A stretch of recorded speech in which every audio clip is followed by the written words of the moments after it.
जय श्री राम दोस्तों, आपका स्वागत है मेरे YouTube चैनल पर। अगर आप भी भगवान श्री राम के भगत हैं तो चैनल को लाइक, सब्सक्राइब एंड कमेंट जरूर करें। जय श्री राम, जय सनातन धर्म। शबरी एक भक्त के रूप में जानी जाती है। आज भी माता शबरी की जन्म तिथि शबरी जयंती के रूप में मनाई जाती है। शबरी माला मंदिर में भी इस दिन उत्सव होता है। पौराणिक युग में कई ऐसे भक्त थे जिनके लिए स्वयं भगवान धरती पर उतरते थे और उन्हें अपना आशीष देकर स्वयं को गौरवान्वित मानते थे। ऐसी ही एक भक्त थी शबरी। शबरी एक आदिवासी भील की पुत्री थी। देखने में बहुत साधारण पर दिल से बहुत कोमल थी। शबरी का जन्म फाल्गुन माह की कृष्ण पक्ष की दूज के दिन हुआ था। इनके पिता ने इनका विवाह निश्चित किया, लेकिन आदिवासियों की एक प्रथा थी, किसी भी अच्छे कार्य से पहले निर्दोष जानवरों की बलि दी जाती थी। इसी प्रथा को पूरा करने के लिए इनके पिता शबरी के विवाह के एक दिन पूर्व 100 भेड़ बकरियां लेकर आए। तब शबरी ने पिता से पूछा, पिताजी इतनी सारी भेड़ बकरियां क्यों लाए? तब पिता ने कहा, शबरी यह एक प्रथा है जिसके अनुसार कल प्रातः तुम्हारी विवाह की विधि शुरू करने से पूर्व इन सभी भेड़ बकरियों की बलि दी जाएगी। ये कहकर उसके पिता वहां से चले जाते हैं। प्रथा के बारे में सुन शबरी को बहुत दुख होता है। वो पूरी रात उन भेड़ बकरियों के पास बैठी रही और उनसे बातें करती रही। उसके मन में एक ही विचार था कि कैसे वो इन निर्दोष जानवरों को बचा पाए। तभी एकाएक शबरी के मन में ख्याल आता है और वो भोर होने से पूर्व ही अपने घर से भागकर जंगल चली गई, जिससे वो उन निर्दोष जानवरों को बचा सके। शबरी भली भांति जानती थी, अगर एक बार वो इस तरह से घर से जाएगी तो कभी उसे घर वापस आने का मौका नहीं मिलेगा। फिर भी शबरी ने खुद से पहले उन निर्दोषों की सोची। घर से निकलकर शबरी एक घने जंगल में जा पहुंची। अकेली शबरी जंगल में भटक रही थी। तब उसने शिक्षा प्राप्ति के उद्देश्य से कई गुरुवरों के आश्रम में दस्तक दी, लेकिन शबरी तुच्छ जाति की थी, इसलिए उसे सभी ने धुतकार के निकाल दिया। शबरी भटकती हुई मतंग ऋषि के आश्रम पहुंची और उसने अपनी शिक्षा प्राप्ति की इच्छा व्यक्त की। मतंग ऋषि ने शबरी को सहर्ष अपने गुरुकुल में स्थान दे दिया। अन्य सभी ऋषियों ने मतंग ऋषि का तिरस्कार किया, लेकिन मतंग ऋषि ने शबरी को अपने आश्रम में स्थान दिया। शबरी ने गुरुकुल के सभी आचरणों को आसानी से अपना लिया और दिन रात अपने गुरु की सेवा में लग गई। शबरी जतन से शिक्षा ग्रहण करने के साथ साथ आश्रम की सफाई, गौशाला की देखरेख, दूध दोहने के कार्य के साथ सभी गुरुकुल के वासियों के लिए भोजन बनाने के कार्य में लग गई। कई वर्ष बीत गए। मतंग ऋषि शबरी की गुरु भक्ति से बहुत प्रसन्न थे। मतंग ऋषि का शरीर दुर्बल हो चुका था, इसलिए उन्होंने एक दिन शबरी को अपने पास बुलाया और कहा, पुत्री, मेरा शरीर अब दुर्बल हो चुका है, इसलिए मैं अपनी देह यही छोड़ना चाहता हूँ, लेकिन उससे पहले मैं तुम्हें आशीर्वाद देना चाहता हूँ। बोलो पुत्री, तुम्हें क्या चाहिए?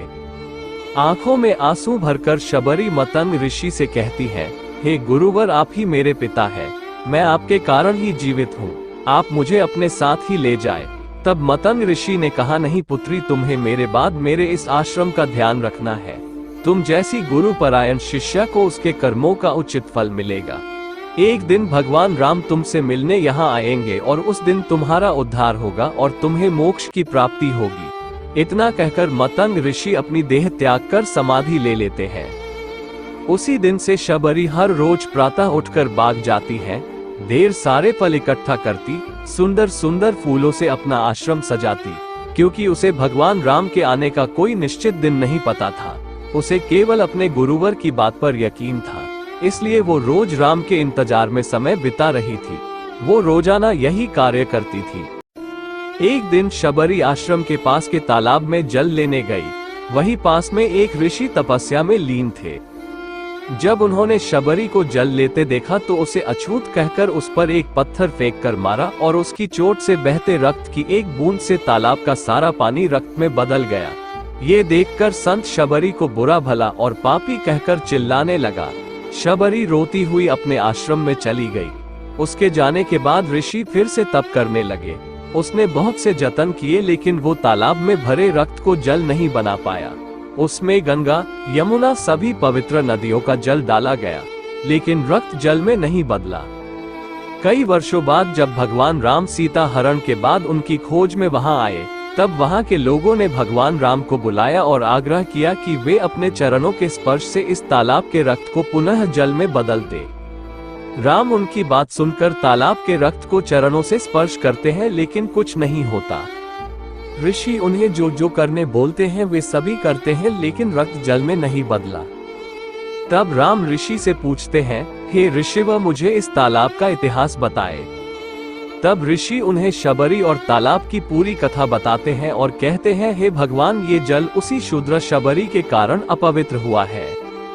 तब भगवान राम ने दुखी होकर कहा, हे गुरुवर, यह रक्त उस देवी शबरी का नहीं, मेरे हृदय का, जिसे तुमने अपने अपशब्दों से घायल किया।